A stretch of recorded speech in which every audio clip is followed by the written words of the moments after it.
मायावती, कुमारी मायावती।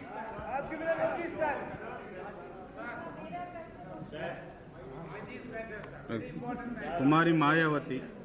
माननीय अध्यक्ष जी, मैंने भारतीय संविधान की There are 29 समीक्षा के notices बारे are there. में I want to complete all the notices. Mayawati. बोलने के लिए नोटिस आपको दिया है। इस संबंध में कल भी मैंने और हमारी पार्टी के सदस्यों ने इस विषय पर कुछ कहना चाहा, लेकिन आपने ये कहकर इस विषय को टालने की कोशिश की कि आपको 0 आवर में बोलने का समय दिया जाएगा। दुख की बात है कि कल इस विषय पर बहुजन समाज पार्टी को बोलने का मौका नहीं दिया गया, लेकिन आज इस विषय पर आपने मुझे बोलने का मौका दिया है, तो इसके लिए मैं आपका शुक्रगुजार करती हूँ। जिस विषय पर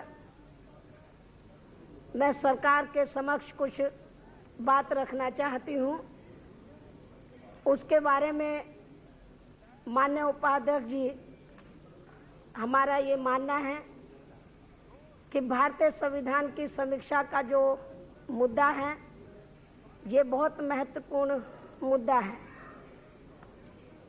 और भारतीय संविधान की समीक्षा करने का फैसला जो सरकार ने लिया है, ये फैसला अपने आप में ही असंवैधानिक है, क्योंकि भारतीय संविधान में ऐसी कोई व्यवस्था नहीं है कि भारतीय संविधान की समीक्षा की जाए। लेकिन सरकार की ओर से ये कहकर समीक्षा करने का फैसला लिया गया कि भारतीय संविधान की समीक्षा करना देश के हित में बहुत ज़रूरी है। इस बारे में माननीय उपाध्यक्ष जी, आपके माध्यम से मैं सरकार को यह अवगत कराना चाहती हूँ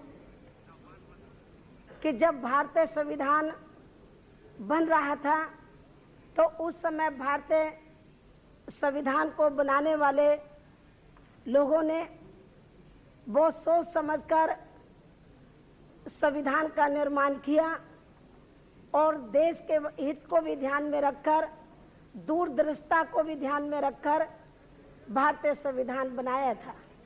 भारतीय संविधान को बनाने के लिए एक ड्राफ्ट कमेटी का गठन किया गया, जिसके कई मेंबर थे और परम पूज्य बाबा साहब डॉक्टर अंबेडकर उसके चेयरमैन थे।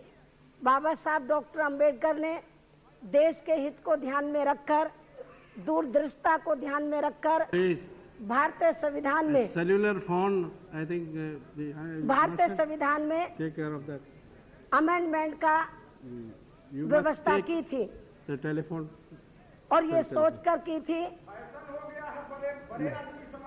ना कोई भी हो यहाँ cellular phone anybody we will confiscate. सब प्रेस्टीज बुझाता, उसमें बड़े आदमी लोग बुझता।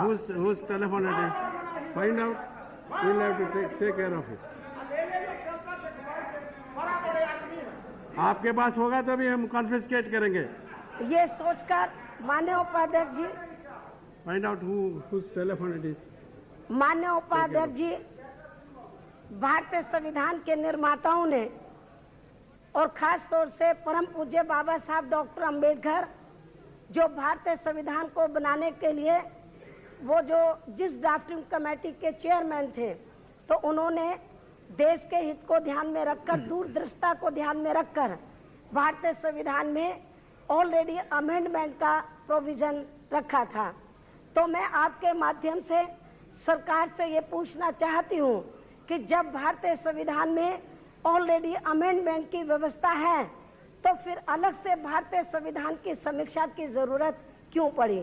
मुझे इसके पीछे भारतीय जनता पार्टी के नेतृत्व में जो एनडीए की सरकार चल रही है, इस सरकार की नीयत साफ नजर नहीं आती है। भारतीय संविधान की समीक्षा की आड़ में तो एनडीए की सरकार, मुझे ऐसा लगता है कि अपने वो गुप्त एजेंडे को मनवाना चाहती है, उसे पूरा कराना चाहती है। भारतीय संविधान की समीक्षा का मामला ये कोई मामूली मामला नहीं है, और यदि भारतीय संविधान की समीक्षा सरकार करना भी चाहती थी तो समीक्षा करने से पहले पार्लियामेंट में इस मामले में सभी पार्टी के नेताओं की राय जानना बहुत जरूरी था। आज हिंदुस्तान पेपर में भारतीय संविधान की समीक्षा के संबंध में वरिष्ठ अधिवक्ता और संविधानविद श्री नारीमन जी ने एक लेख लिखा है। उनका भी मानना है कि संसदीय प्रणाली का तकाजा है कि सरकार इस तरीके के किसी भी आयोग के गठन का प्रस्ताव संसद के सामने रखे, उस पर बहस कराए और सहमति बनने के बाद ही उसे क्रियान्वित करे।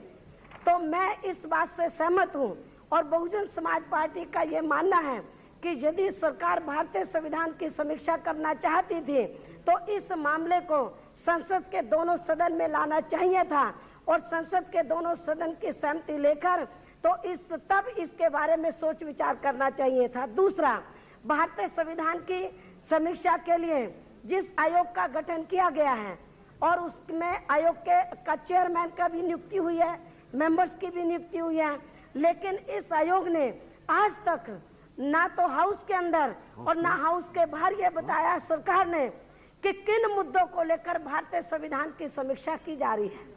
तो सरकार ने आज तक उन मुद्दों का, जिन मुद्दों को लेकर समीक्षा करना चाहती है, उनका आज तक अभी तक कोई जिक्र ऐसा नहीं किया है। हमारा भारतीय संविधान लोकतंत्र और धर्मनिरपेक्षता के आधार पर बना हुआ है। मुझे ऐसा लगता है कि इस देश के अंदर दबे कुचले लोगों में, बैकवर्ड क्लास के लोगों में और रिलीजियस माइनॉरिटीज के लोगों में पिछले 9-10 साल से जो राजनीतिक अवेकनिंग पैदा हो रही है, और जिसके कारण पिछले 9-10 साल से दबे कुचले लोगों में, मेरी बात सुने, बहुजन समाज के लोगों में जो राजनीतिक अवेकनिंग पैदा हुई है, तभी से इस देश के अंदर केंद्र की सरकार का सवाल हो या सूबों की सरकारों का सवाल हो, तभी से केंद्र और राज्यों की सरकारों में राजनीतिक अस्थिरता पैदा हुई है। और मैं ये महसूस कर रही हूँ कि 11वीं लोकसभा के चुनाव के बाद, 12वीं लोकसभा के चुनाव के बाद, 13वीं लोकसभा के चुनाव के बाद भारतीय जनता पार्टी ने पूरी ताकत लगाई थी कि उन्हें एब्सोल्यूट मेजॉरिटी मिले, लेकिन उन्हें एब्सोल्यूट मेजॉरिटी नहीं मिली और मिली जुली पार्टियों की सरकार आज चल रही है। तो मुझे ऐसा लग रहा है कि भारतीय जनता पार्टी के नेतृत्व में जो मौजूदा एनडीए की सरकार चल रही है, भारतीय संविधान की समीक्षा की आड़ में, तो हमारा संविधान जो लोकतंत्र के ऊपर आधारित है, बना हुआ है, उस लोकतंत्र को खत्म करके ऐसा कोई सिस्टम बनाना चाहती है कि अल्पमत में रहते हुए भी ये 5 साल तक सरकार में टिके रहे। बहुजन समाज पार्टी इसके ऊपर नजर रखे हुए हैं। दूसरा, भारतीय संविधान में जो कमजोर तबके के लोगों को खास तौर से अनुसूचित जाति और जनजाति के लोगों को जो हक और हकूक मिले हैं, रिजर्वेशन जैसी या जो और सुविधाएं मिली हैं, तो मुझे ऐसा लगता है कि सरकार भारतीय संविधान की समीक्षा के आड़ में इसको खत्म करना चाहती है। इसलिए माननीय उपाध्यक्ष जी, ये शून्यकाल है, आप इतने बड़े लंबे तकरीर नहीं करना है। माननीय उपाध्यक्ष जी, मैं आपके माध्यम से सरकार से ये अपील करना चाहती हूँ कि ये जो जल्दबाजी में भारतीय संविधान की समीक्षा के लिए ये जो कदम उठाया, ये गलत है। इसके ऊपर आप पुनर्विचार करें, और यदि आपने भारतीय संविधान की समीक्षा की आड़ में लोकतंत्र और धर्मनिरपेक्षता को घात पहुंचाया, कमजोर तबके के अधिकारों का हनन किया, तो बहुजन समाज पार्टी चुप नहीं बैठेगी। आपकी गवर्नमेंट सड़कों पर उतरेगी। राशिद आलवी नहीं, इसी